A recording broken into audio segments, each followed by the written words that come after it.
This is the weekend edition of Fear and Greed, Australia's most popular business podcast. I'm Michael Thompson, and good morning, Sean Aylmer. Good morning, Michael.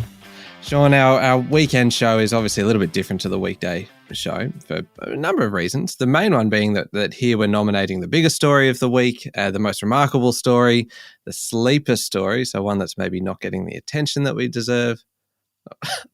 Freudian slip there. I think I meant to say not getting the attention that we think it deserves, but anyway. And our favourite story as well, Sean, and of course it is a competitive environment. We are very competitive individuals, and so we need an adjudicator, and that adjudicator is our Fear and Greed colleague, Adam Lang. Adam, good morning. Good morning, Michael. Now, can I just kick things off? A mark of respect for a man who died this week, Michael, and I know he's close to your heart because when we're talking about really old people you wanted to have dinner with, this man came up. Yes, the departure of Burt Bacharach, who is, it was because of our Fear and Greed list of people over the age of 90 that we thought would be fascinating to have dinner with. And on that list was Warren Buffett and Rupert Murdoch and Charlie Munger and Buzz Aldrin. Buzz Aldrin, yep. And then I was going to add Bert to that list, and I forgot to add him, and now it's too late to add him.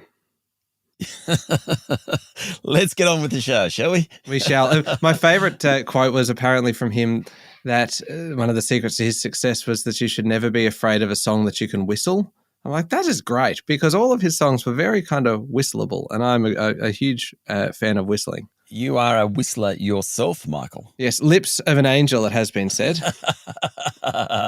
Let's get on with it. Shall we get into the business news, Sean? The biggest story of the week, what was it for you? Well, we know the biggest story is the hike in interest rates, let's face it, and given I go first each week, it's almost unfair that I get this one. It's not going to stop you though, is it? No, absolutely. I'm going to take it. Of course. So the Reserve Bank upped the cash rate by 25 basis points, the ninth successive increase. And what was really surprising, it made it very, very clear that there were more interest rate hikes in the offing. The official cash rate is now 3.35%. Less than a year ago, it was 0.1% with little prospect of rising. That means standard variable lending rates on home loans have gone from 2 or 3% to something like 6%. Another way of thinking about it, someone paying off a 25-year loan worth $750,000 is now paying about $1,360 more each month than they were 12 months ago. Pretty incredible. Now, the big lenders were very quick to pass on the higher home lending rates, but they weren't so fast when it came to deposit rates. Late in the week, the Court of Public Opinion forced some of them to lift rates on savings accounts, which of course are disproportionately held by pensioners. Why does it matter? Well, the shift moved equity markets, it moved bond markets, it moved the Aussie dollar, it moved people's prognosis about the Australian economy, whether we're going into recession or not, etc., etc. Clearly, the Reserve Bank thinks inflation is the worst of all economic evils, worse than a recession, and so too do other central banks. This week, at least 4 US Fed officials came out, making it very clear that rates are still rising. One of those 4 was Jerome Powell, the chair. Massive story. Michael. Yes, it is. I find it very hard to argue against that, but I will anyway, just because I need to put something forward, because I actually think there is a bigger story, and it is a global story, and it is basically everything that's happened in the last week in politics here, the United States, everywhere around the world. This is how much I'm needing to combine into one story to try and beat yours. So the US is really kind of where it's all been happening. It's been a big week in politics for the US. President Joe Biden delivered his State of the Union address, which is always fantastic theatre, isn't it? Especially if you're kind of into US politics. You got the standing ovations, you got the booing, you got all of that, the flowery kind of language. It's great. He wants to increase taxes on corporates and the wealthy, and admitted that climate change is an existential threat, but the US is still going to need to rely on oil and gas for some time. But the big feature for me from the State of the Union address was his crack at China, where he said that if China threatens our sovereignty, we will act to protect our country. Now, this, of course, out of context would be like, oh, yeah, okay, all right. But in the context of what's happened, it kind of elevates it a little bit, because this comes after the US kind of shot down or more accurately, popped a Chinese spy balloon that had been cruising over the US, ratcheting up tensions. Do you like that word, ratcheting? After it looked like things might be improving between the US and China, just on the method of popping that balloon. There's something vaguely uncomfortable about this story. Joe Biden's crack at China, popping the balloon. I mean, I don't know. Go on. I love the fact that that they used, and you made the point through the week that they used they sent up a fighter jet and they used a missile. It was a Sidewinder missile that they used. That missile is worth $400,000 US dollars just for that one missile. They could have popped it with a pin. Like they could have just popped it. Like if that balloon had landed on the grass, if I've learned anything from Bluey or from just playing outside with the kids, if a balloon lands on the grass, it's going to pop. So they should have just encouraged it to land somewhere slightly spiky. Anyway, back home as well, obviously a big week in the US. Back home as well, Parliament was back sitting for the first time this year, and there was a lot going on, and it's really an agenda-setting week, shall we say, because we had a lot of talk about the voice referendum, discussion kicking off on a bunch of really important nation-defining issues. Oh, I like it. Yeah, defense, you got the health system, you got industrial relations, very, very big one, and obviously a very important one for business as well, and the economy, of course. New session of Parliament. Think of all the possibilities ahead, the potential for, just picking one at random, tax reform, Adam. You never know what could come up, and really this week is the week where it all kicked off. Big week in politics, in Australia, in the United States. I don't know how it can be beaten. It's got the theatre of a State of the Union address, doesn't it? It does. It does. So it comes down to economic impact. So how many people are really affected by this? Are you taking this whole thing seriously? I am. The timeliness of the story. Of course I am. And storytelling, which is very good, Michael, and pure subjective bias. So on economic impact, as in what is happening, I have to say the hike in the interest rates for the 9th time to 3.35% and a disposition to go higher wins the biggest story of the week. What about the other categories? It felt like you listed all the other categories because you were going to use them, and then you only use one. Well, subjective bias, I think, is one that really matters most of all. Michael did mention tax reform. I could have gone that way. Yeah, I mean, it was a close-run thing. And then you mentioned tax reform and you thought, maybe. Anyway, all right. Well, I think that that does make a lot of sense. I would have been surprised if it had gone the other. Actually, I wouldn't have been surprised if it had gone the other way. Sometimes these things just happen.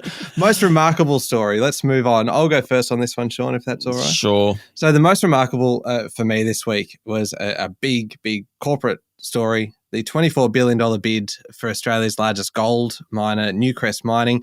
We love, obviously, a good takeover story, and this one features gold. So it I don't know, it should just win based on that alone. It's gold, isn't it? It's gold. It's gold. I mean, it's yes, it's the best.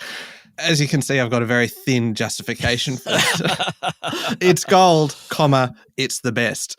The bidder for Newcrest is US giant Newmont, and I love the history between the two companies because Newcrest was originally part of Newmont, but in 1966, as you taught me this week, Sean, Newmont listed its Australian assets on the ASX. So if it goes ahead, it's basically just restoring things to the way they were 57 years ago. It's kind of got a nice circularity to it. And two other things that make this remarkable for me. One is the timing with Newcrest without a CEO at the moment, a very opportunistic bid perhaps.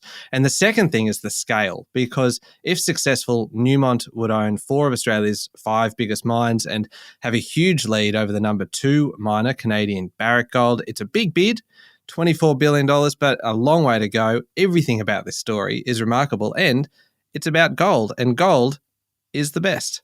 Sean. Yeah, no, I'm with you. I mean, it's a remarkable story, a takeover of a gold company, and they've only been happening since 1966. So, absolutely. Yeah, and interest rate rises have been happening every month for the last 9 months, and you still won that category. Sometimes they cut over the last decade, sometimes. Anyway, in terms of remarkability, is that a word? You should be disqualified just for that. Probably.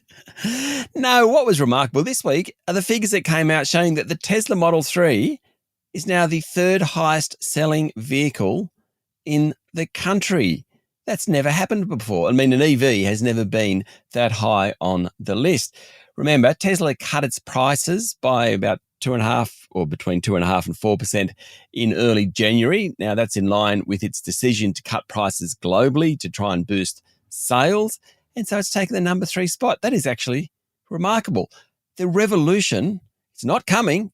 It's arrived. This week, the revolution arrived. I don't want to oversell it or anything, but the revolution arrived. So those the number 1 and 2 cars, Ford Ranger, Toyota Hilux, only a matter of time before the EVs take over those two, I'd say. I tell you what, Mazda CX-3, which came in 4th, we're going to see a Mazda CX-3 EV some point, surely. The revolution's here. Now, it's interesting. I mean, across the market, it was the best month for vehicle sales in 5 years, which I suppose is a little bit remarkable. That's on the back of relief in global supply chains, meaning people can actually buy a car and get it delivered quickly. Not all cars are available. I think we mentioned during the week the Toyota RAV hybrids, there's still a waiting time of at least 12 months for many people on that particular car. But just the fact that we now have an electric vehicle, the Tesla Model 3, as the 3rd highest selling vehicle in the country, and that's really without great infrastructure, i.e. charging stations, etc. I think it is remarkable. Adam. They are both remarkable stories. They're excellent, actually. I'm going to give this one to Michael because of the economic impact of this deal. And Sean, as you pointed out during the week, just the story behind Newcrest and Newmont, I think it is indeed remarkable. On the cars, that too is remarkable. Tesla Model 3. I'm with you. I wonder how long this is going to last for Tesla. There's many more coming. Adam, it is what, 1-1? We are now 1-1. Do you want to give us a hint as to what the scores are at the moment? Kind of just how close it is? No. You are like a child, Michael. You know, there's a lolly on the table and you want it immediately. But no, you've got to have dinner first. And that's what we're going to do today. Marshmallow test. Delayed gratification, Michael. Fine. Okay. I will wait. We will. You know, I must tell you, I had this friend and, the kids are in their car and you're driving long trips. And what his wife decided to do, she'd actually put a lolly jar on the dashboard. And every time the kids, and this is in long trips like Orange to Sydney specifically, every time a child got upset or got cranky, she'd literally take a lolly and throw it out the window. So the kids got the lollies at the end of the trip, but only what was left. A bunch of possums hanging out by the side of the road. That is fantastic. Yeah, it is. Oh, that is a great idea. I'm going to implement. You know what, Adam? You should give most remarkable story to Sean, just for that. The little anecdote of the week. Oh, that is great. All right. Well, we're heading into halftime, and it's 1-1. We'll come back in a moment and find the sleeper story of the week.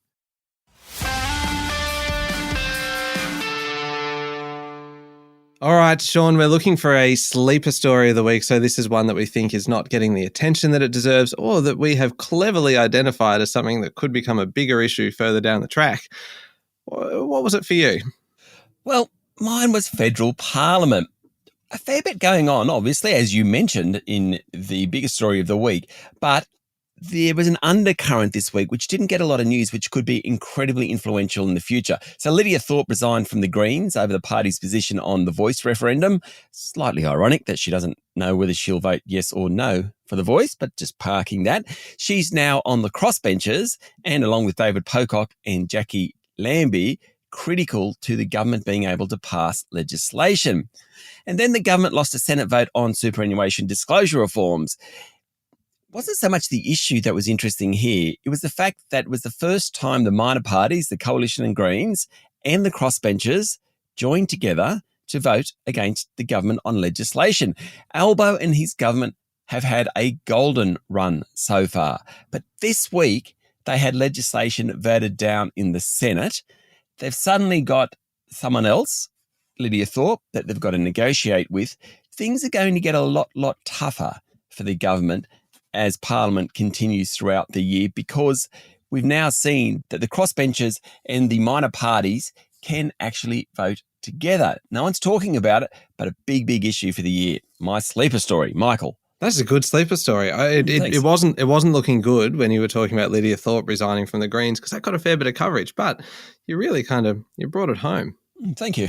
Well done. Look, I'm going to nominate a story that Probably need a little bit of explaining as to why it's a sleeper story. It's never good, that, is it? No, and I don't think there's been a week where I have started the sleeper story with confidence, because I always go into it going, oh, I don't know if this actually fits.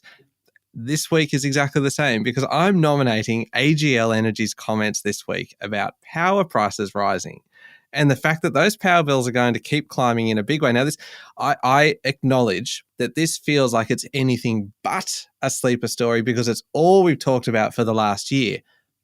But the fact is that the government intervened late last year in order to keep prices lower. So a lot of people, many, many people, may well have assumed that we'd be getting some relief.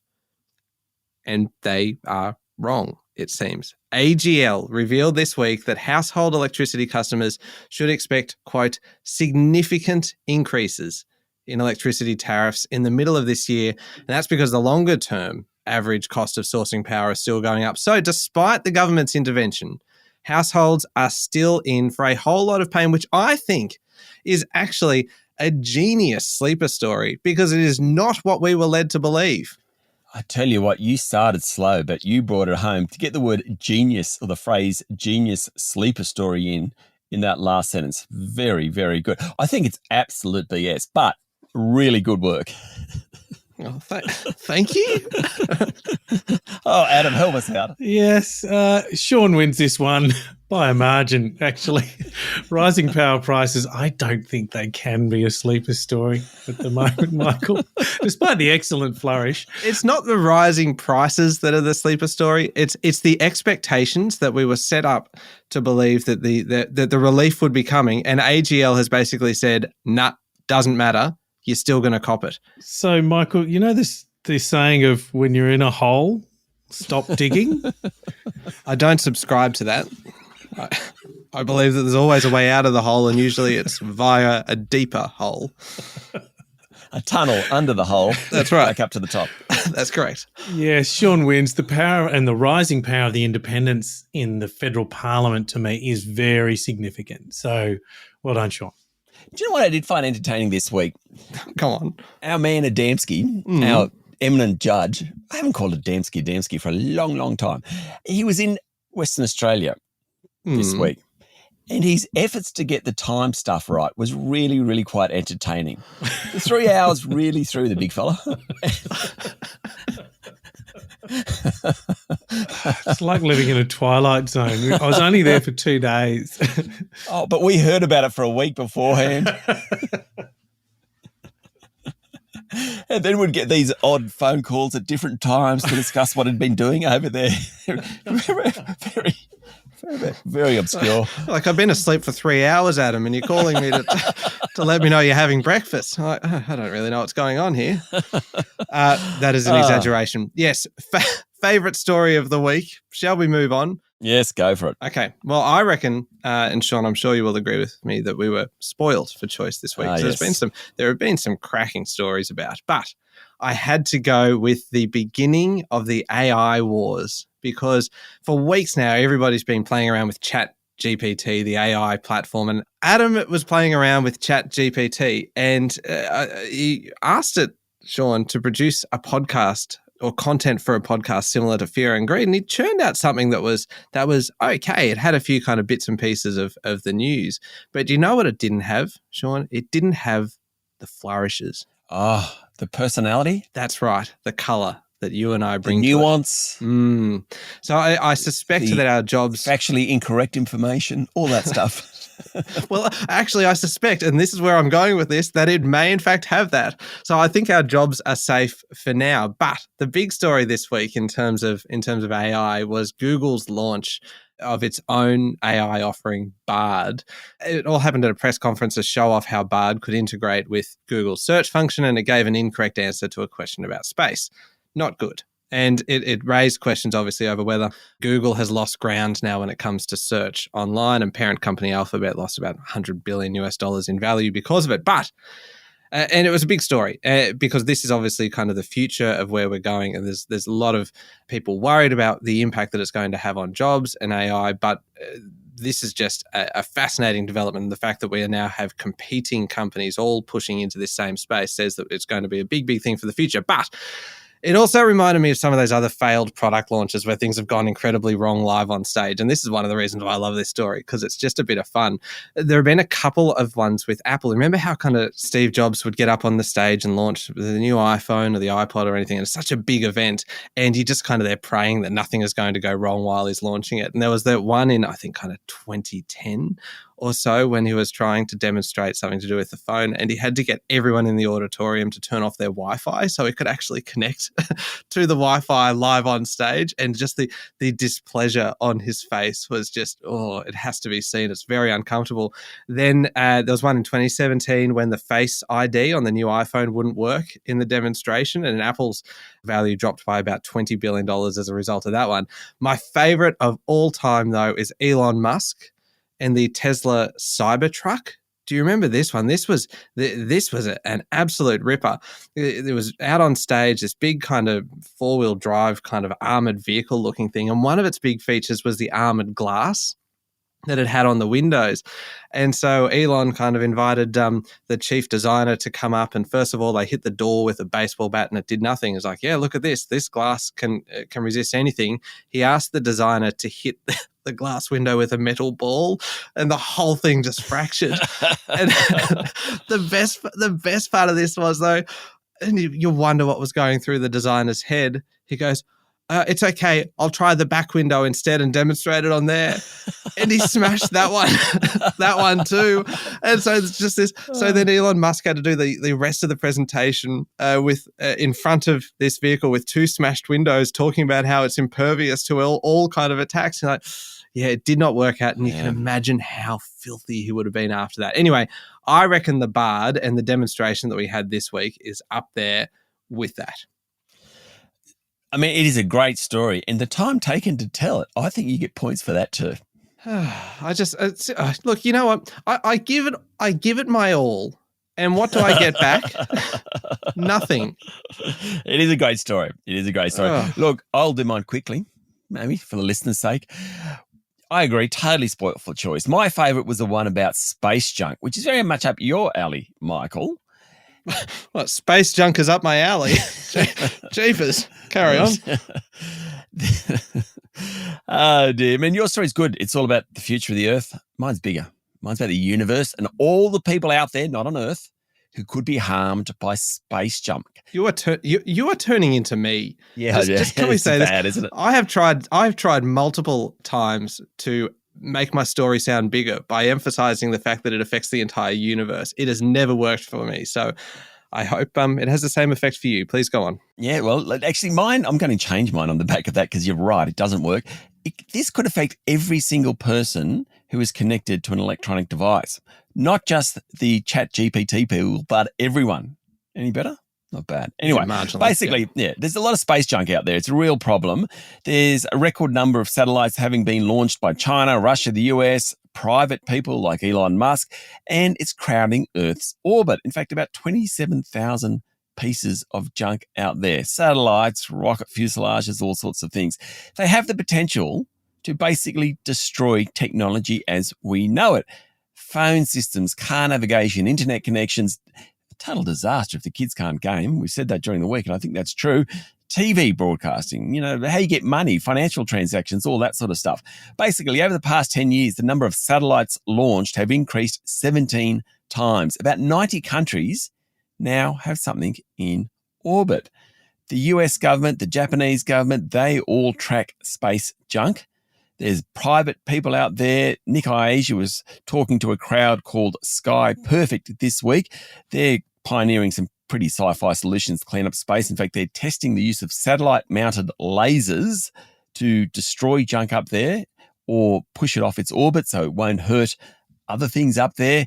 Massive story. And my favourite story, just because the concept of all that junk up there causing a problem. I think there was a movie, actually, where space junk hit something or other, and help me out, guys. No. Yes. Gravity. Gravity, was that the movie? Yes. Yeah, Sorry, it's real life Gravity. You were just on this epic monologue just then, and honestly, I tuned out. And the fact that you stopped And there was this moment of silence. I'm like, oh no, he's asked me a question. And yes, gravity is the answer. It was where someone kind of copped it through the forehead. Yeah, that one.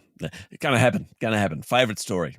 Hang on, did you just say gonna happen to people copping it through the forehead from Space Junk? Yeah, well, anyway, I'll take that back. Adam, help me out. Okay.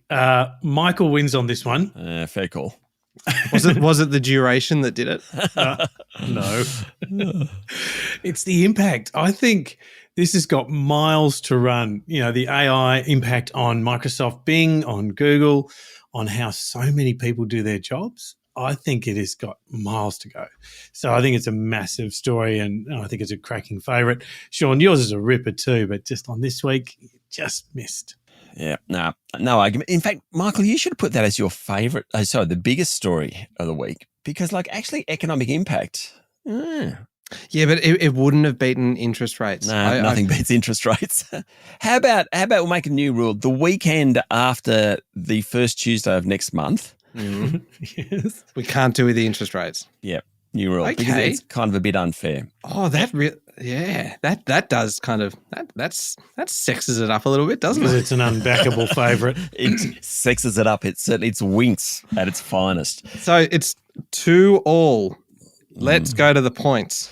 All right, Michael, very good effort. Despite the whole digging exercises you deployed during the discussion, 90 points. Oh, big score. Sean, massive week. One of your best, 92 points. There you go. There we go. Good week. That's a quality contest. 92 to 90. All right. Thank you very much, Adam. Thank you, Michael. And thank you, Sean. Thank you, Michael. Make sure you're following the podcast and join us online on LinkedIn, Instagram, Twitter, and Facebook. I'm Michael Thompson. Have a great weekend.